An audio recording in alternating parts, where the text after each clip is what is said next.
Okay. DJ? Yeah. Can't hear you. There we go.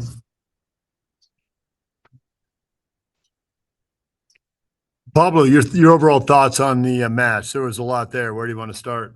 Um, just from the stuff that we can control, I think again the first half, um, I think we were a bit sloppy with the ball, playing negative too often to try to gain control, but then we lost. We lost cheap balls, and it was really transitional in that first half, and then obviously a really nice building late in the half to get us on the score sheet. But I thought we were fortunate to come out.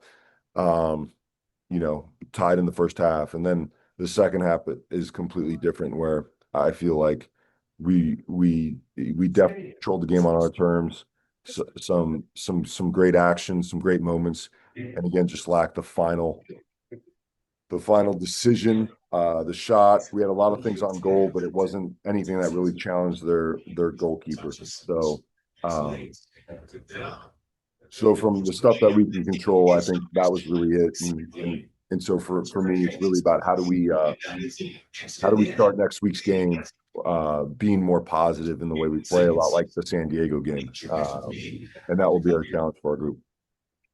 It looked like there was a determination to play through and keep the ball on the deck. And historically, in the time you've been there, you've wanted to hit a lot of big diagonals. Anytime there were, 6v6 in a congested area, you didn't try to negotiate your way through it. It was just a big switch and try that. There wasn't a lot of that in the first half. Was that the game plan, or was that a source of frustration?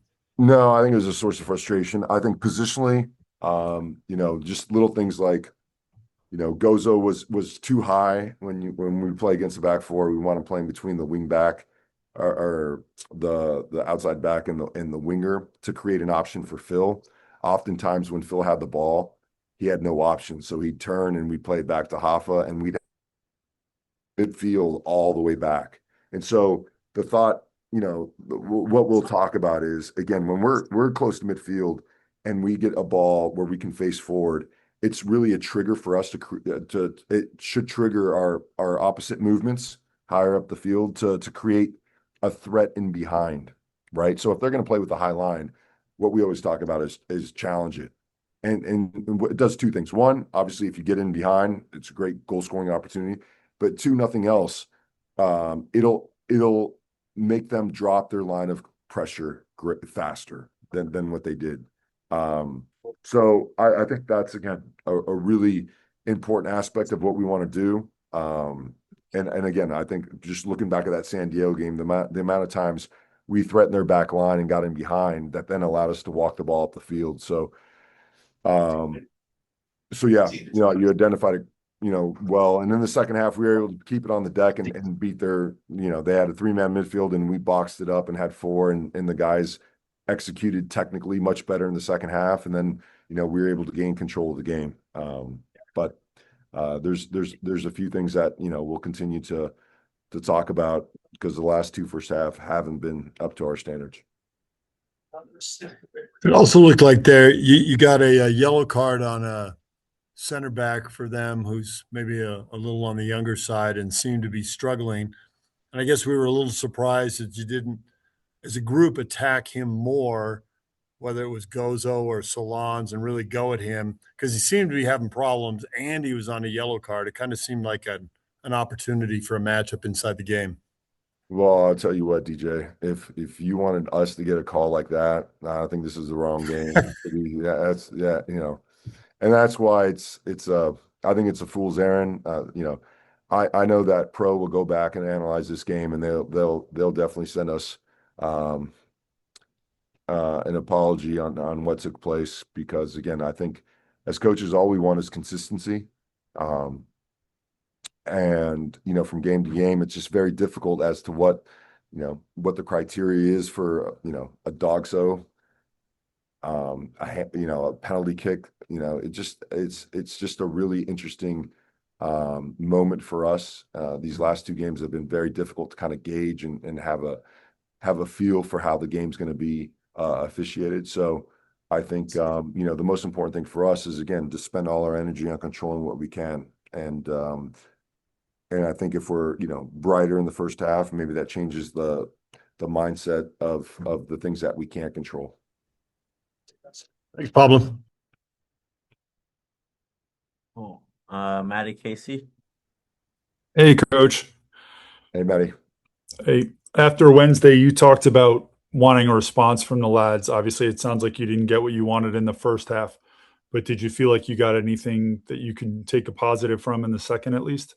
Yeah, I think in the second half, again, I think we controlled the game when it was even, and I think that's a big, that's huge in this league to go away from home, the game being even and really impose yourself on your opponents, and I thought the goal was coming. But again, I just don't think we were sharp enough in that final third.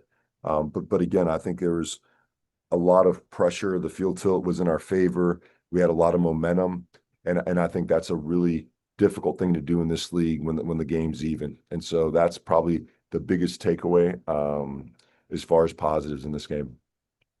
And then the last I looked, your possession was over 60%.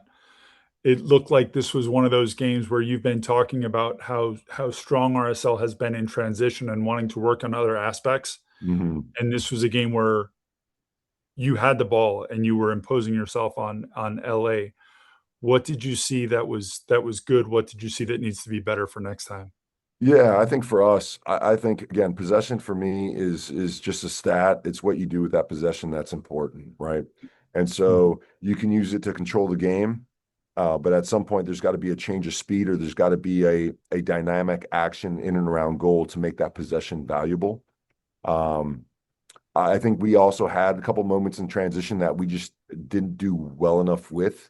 Um, and I think that's been really our strong suit up to this point. So, I think having a balance and being able to, control games with the ball is really, really important. Knowing that, we're a good transition team. So if we have to drop or block a little bit more, we got pace up front, we got fighters up front, and we got quality up front. So I think this game what I liked about this game is just the possession, tilted the field, which made us the protagonists. And again, regardless of whether we win or lose, it's the feeling of being the protagonist is what I really want for our young group, and something that I think was positive today. And then thank you. And last one for me. Obviously, there were a lot of flashpoints with referee decisions tonight. And I don't want to talk about what the referee may have or may not have said to you and the apology from the league. I know exactly what that gives us in the standings. But what do you tell a young group when they come off a performance like that where it just seemed like every call went against them? Yeah, no, I think it's tough. And again, I think, these last couple games have been very difficult because again, it just doesn't feel like the criteria being used is the same. But again, I think what I said is how do we influence even the officials' mindset in what we can control, and just being sharper in the first half.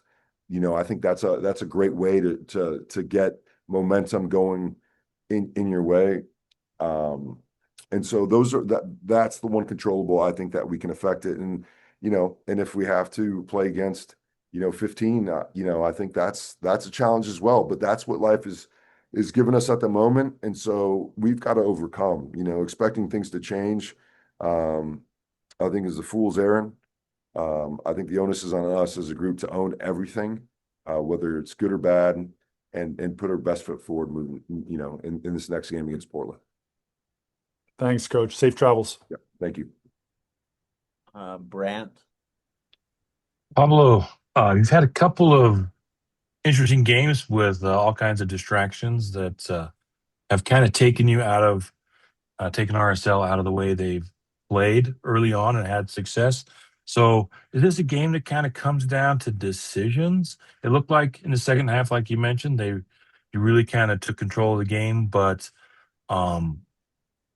that final third looks like the teams become a little bit tentative down there. Yeah, again, I think, we gotta find ways to get more shots off in areas that will ask questions of them coming out. I think there's a couple handful of plays where we broke them down and in the inside channels on the left side, in particular with Sanabria. Gozo got down a couple times. Um, but then it was like, did we have enough runners in the box? There's good balls played across, but did we have enough runners in the box? And so I think, again, like the way we want to play is diverse. We've got to be more diversified as to how we get into those areas. Because again, when teams, put a lot of numbers near goal, even shots from distance, and I'm not saying, 30 yards, but I am saying 20 yards. You get deflections, you get rebounds, you get handballs. I mean, these are ways how we can influence the referee's decision as well. So I think we have to be a bit more, just a little bit more open-minded, where it doesn't always have to be this way. And I think we have the quality and the soccer acumen from the guys up front to be able to do that. So with a player like Eli Vogie, who is always looking to be, you know, in part of the game, whether that's scoring or assists, is this a game you're going to look back and say, hey, you need to take a shot and maybe be a little more selfish at times while Pull the you're here? trigger. Yeah, no. And to be fair, Morgan is always trying to find the best option, especially in and around goal, when he's got the ball in and around the 18, because the defending team is always going to be on their toes. They're going to be over aggressive in the way they defend because you're near goal. And so oftentimes a slip pass is the right decision. But again, I think that slip pass maybe wasn't there because the space wasn't created, but a shot on goal from that distance will now get them pulled out to where he can really combine with the guys up front. But yeah, I would say that's definitely something we'll talk about. What about this? What subs? Luna came off a little early, it seemed like, or what were your thought process on the subs, and were Yeah. you happy with what they brought? Yeah, so Luna was cramping. He'd come over to the sideline twice, getting some electrolytes. And so obviously, if we're going for the win, Luna's the last player I want to take off the field. But if he's cramping and he can't move, then it doesn't really provide he's not going to be at his best. In a game that really requires, I think, like I said earlier, a change of pace, some dynamism in those areas in and around goal. So that was the decision with Diego. Didn't want to pull him out, but he was cramping. Um, the other one was, Phil was feeling tight, so we put Dre out there, and then again putting Goes in that 10 position. I think again Goes has been great 1v1 running behind. He had a couple good opportunities where he turned the corner and it just kind of fizzled out. But then obviously Dom's been, training well, and again, if we're going to move Gozo, then we had to bring in Dom, because the thought was actually to bring in Dre in that wingback position, and move Gozo to the 10. But because of Phil, we ended up doing that. And then Stein was, again, a tough week where he's logged in a lot of hard minutes. Just wanted to bring some spark, and Pablo being a more offensive minded player that can distribute the ball and be proactive in that phase. That was a decision behind Pablo. Thanks, Pablo. Yep. Boot room. Hi, Pablo. With this game, obviously there were some things that we couldn't control going into the second half with some questionable calls.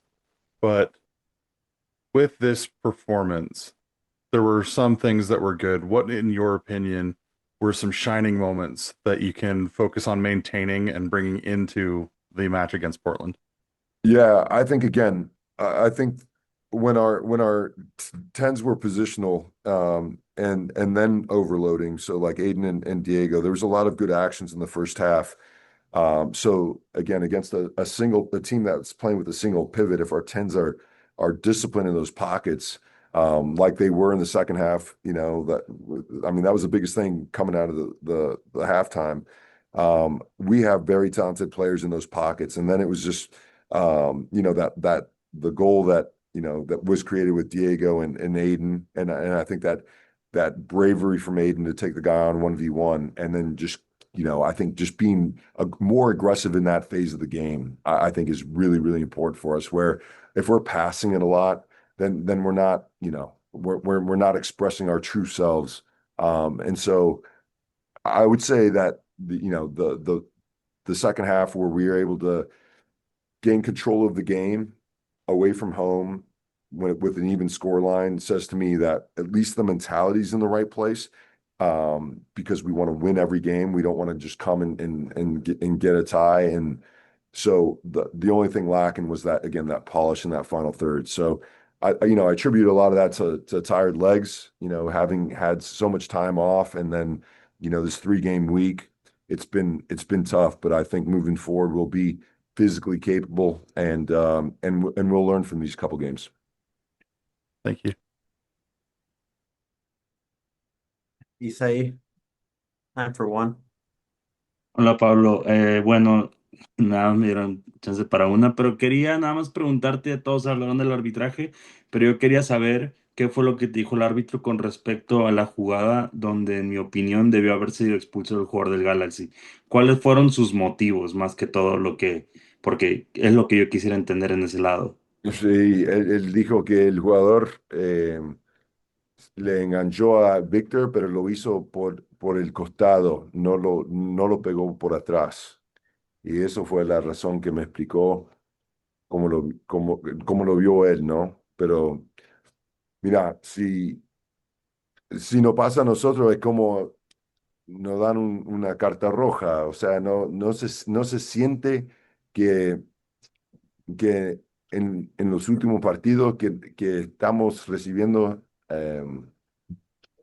los fulls que deberemos recibir, ¿no? Pero por eso hablé con los jugadores y le dije, mira, si esta es la vida, que a veces te salen las cosas bien, a veces no, pero hay que seguir peleando, aunque hay que jugar contra 15. Y eso no está tocando en el momento, pero yo creo que el grupo se va a estar, vamos a estar listos para el próximo partido. Gracias. Thank you, Pablo. Thank you. Any questions for Justen? Hey, Justin. How we doing? Good, man. What do you take from a match where you guys outplayed your opponent on the road, but come away with no points?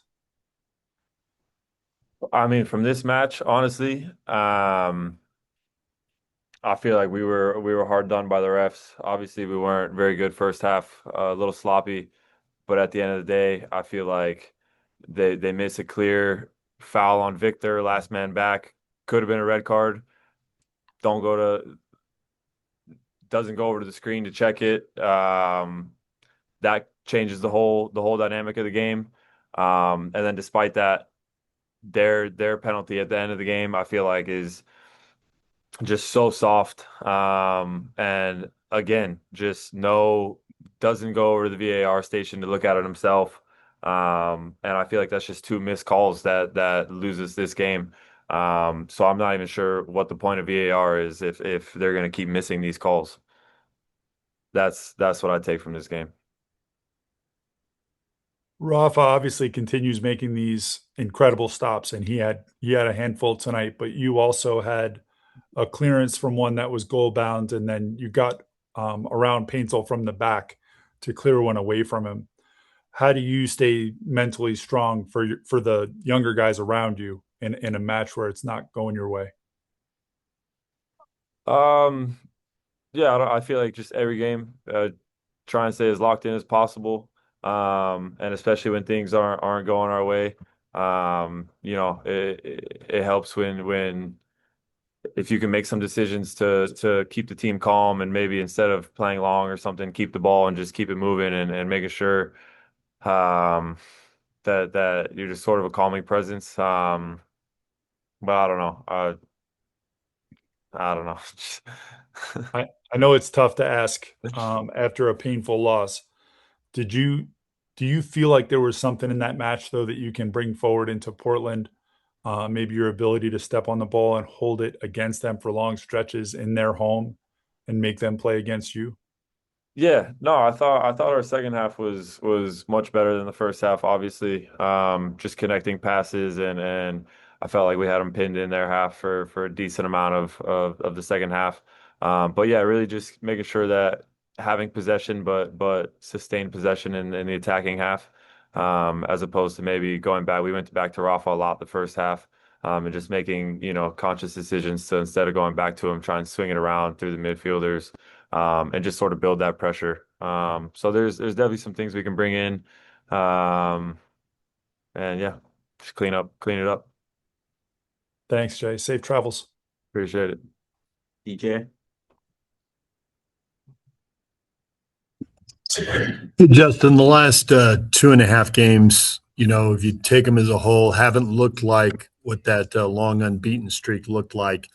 And I know sometimes you only played one game in three Saturdays, so maybe that's a factor. Also, teams just see tape, and everybody evolves. They're going to change the way they defend. You got to change the way you attack. So, how much of what we've seen is kind of that natural evolution over the course of the season? Is there stuff you need to get back to? If you go bigger picture, what do you think is one of the veterans on this team you'd like to see? Yeah, again, I think a lot of it just comes down to playing simple and being sharp. When you connect passes and keep the ball and whatever, switch them side to side a couple times, naturally things are going to open up and then you can see that soccer that we were playing in those first 5 games where we're creative on the attack and we have that sustained possession and we're threatening behind and there's sort of a confidence in the team. And then when you don't have that, when you miss a couple passes, take too many touches, invite them to build momentum, then results like this happen. So really just getting back to being sharp, being confident and making teams go side to side until we can exploit them. The high press was pretty lethal. I mean, guys were really moving as a group. It wasn't just the guys on the ball. There weren't easy passes to the next line or way upfield where you'd be defending. What can you do to get that fine tuned? Because that was a major advantage when you had it rolling. Yeah, that's a great question. I think a lot of it is just energy. Obviously, it's a little tougher after a 3 game week to high press for the full 90. But hopefully with this sort of longer break in between, we'll be back to being on the front foot and really dominating teams without the ball. Thank you. Brant. Along those same lines, Justin, you've had 2 games, 2 different style games with a lot of distractions. How do you as a professional personally kind of let this stuff go and focus on things that are going to help the next game be better without carrying, water off a duck's back, that kind of thing? Yeah, I mean, no, you said it right there. It's when you've played and been in the league for a couple years, you realize that you can't really focus too much on what's happened in the past. You learn from it, and then you gotta have the memory of a goldfish and go after the next game because it really is. You can change your season like that with a couple of results. So learning from your mistakes and learning from the bad performances is crucial, but you can't dwell on them too much, and you got to focus on the next game because they come quick, and you just got to be ready and focused for the next game. Because it's we have one in a week and we got to win that one now. So it's the longer you play, I think the more you realize that okay, maybe we missed an opportunity here, but we have a great opportunity next week to lock back in and get right back on track. And then along those lines, obviously a lot of talking points from this game, but what are some positives from this game that you saw that kind of said, hey, we're getting back on track here? Yeah, I think the commitment from the team in the second half was top. I think we have the ability to kind of adapt to the games. Like David said earlier, teams do video, they change how they press, how they attack. This game there was a lot of the 10 running through. And I thought we dealt with it well with Noel and Stein picking up. So just the ability to adapt and kind of recognize in real time the other team's tactics and how some teams are playing in a 5 now, 4 against us, man to man sometimes. So just being able to recognize that and adapt in the game, I think is a sort of a strong suit that we've been able to do this year. Thank you. Congratulations. You played well tonight. Boot room, I have time for 2. Justin, congrats on the good performance despite the result. There were quite a few times where you personally saved a few chances that they had in. Was there pressure on you to kind of take this and put it on your back and, as the veteran, lift the guys after these things that you weren't able to control? I wouldn't say so. I rely on those guys just as much as they rely on me. I think every game is going to call for, different things, and it just happened to be, my turn this time to block the goal or whatever, get on the block on paint still. But it's if you look back at the games, we've had players stepping up every different game, and it just happened to fall on me this time. But no, I don't personally feel that. I feel like every game we always approach same way, same mentality. We're all on the same page. It takes all of us, especially our team with how we press and how we defend and how we attack. It's really going to take all 11 guys plus the subs that come in to win every game. All right. Thank you. That's it for me. Thank you. Thanks, Jay. Cheers, guys. We'll have DeAndre for about 5 minutes before we have to head out. DeAndre, could you just sum up that game, what you saw there? There was a lot going on. What's the most important thing to take hold of and go forward with? Yeah, I mean, I think first, ultimately, we gotta look to ourselves and look at our own performance. And it wasn't up to par, I don't think, for what we expect ourselves to be at. But I also think there were some obvious decisions there from certain people that raised a lot of questions. I'm still here kind of scratching my head at kind of some of the calls. So yeah, I think that definitely played a part in the game as well. And it's disappointing because people can have bad days, people can make mistakes or whatever, but when you're changing the outcomes of games, then yeah, it starts to become a problem. Was one of the problems just not being crisp enough, good enough in possession and hitting big switches when it was, 3v4 in the midfield or 2v3 along the sideline? Yeah, I mean, like I alluded to, I think first and foremost, we have to look at ourselves, and the performance wasn't up to par. Credit to Galaxy, they came out with a lot of intensity, and we weren't sharp enough, and we know that. Like that's something we talked about after the game, and something that we need to clean up. All right. Thank you. Mhm. Brant? Just curious, DeAndre, in games like this where there are some interesting things going on, calls and that, what are the conversations like with the center ref, the center official there on the field? And are they ever effective in kind of helping him maybe see the game a little differently during the game? I'm always curious about that. Yeah, I mean, they're never that productive, I would say.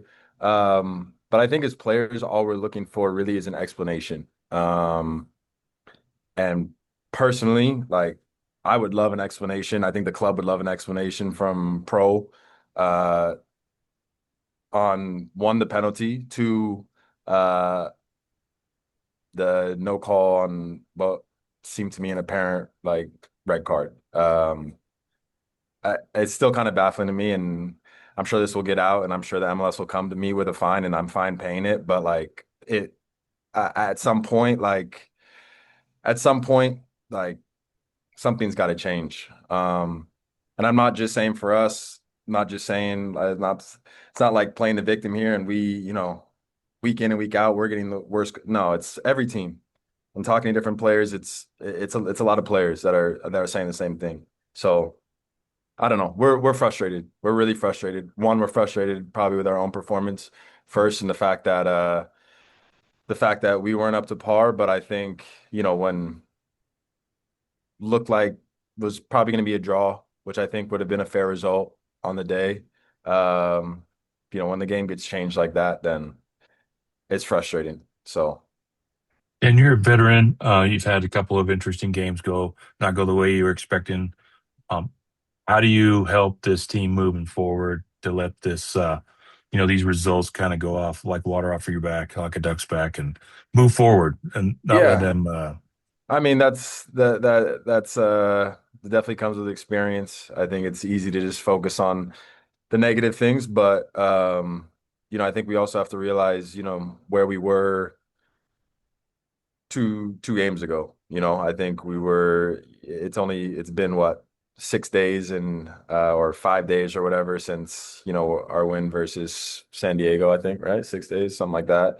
And, we were flying at that point. So it's not like we've been like this for 2 months where, we found ourselves in a little hole. I think the best time to bounce back is now. So it's the next training session, just working even harder. Um, and realizing this is behind us. We can't change it at all. As frustrating as it is, we can't change it. So it's just about looking forward and looking to Portland. Thank you. Maddie Casey with the final question. Hey, Dre. How you Their doing? goals came from. I'm good, brother. How are Good, you? good, good. Their goal came from a penalty and then a free kick that. Well, I'll ask you a training this week after you get a chance to see the foul that they I saw called it. that free kick I on. saw it. But not to get you fined again. Yeah, it's Where, fine. with their frontline rotations and transition threats, Uh-huh. where did they give RSL a hard time? Where did you make them uncomfortable? Um, I think for both teams, it was kind of the balls in behind. Obviously, with Paintsill, with Peg, with Royce, they're all very technical, talented players. And, with the way we play, where we want to be aggressive and the way we press, there's going to be times where you're find yourself 1v1. And with those players, it's always going to be difficult. So, if, as a team, if we can't get the pressure right and those players can find space with the ball, it's always going to be difficult. So I think they gave us some problems there. Um, I think again we gave them problems also on the other end, getting in behind. So yeah, that's kind of what the game called for today, I guess, for both teams. So yeah, Thanks, Trey. Safe yeah, travels, no brother. problem. Thank you.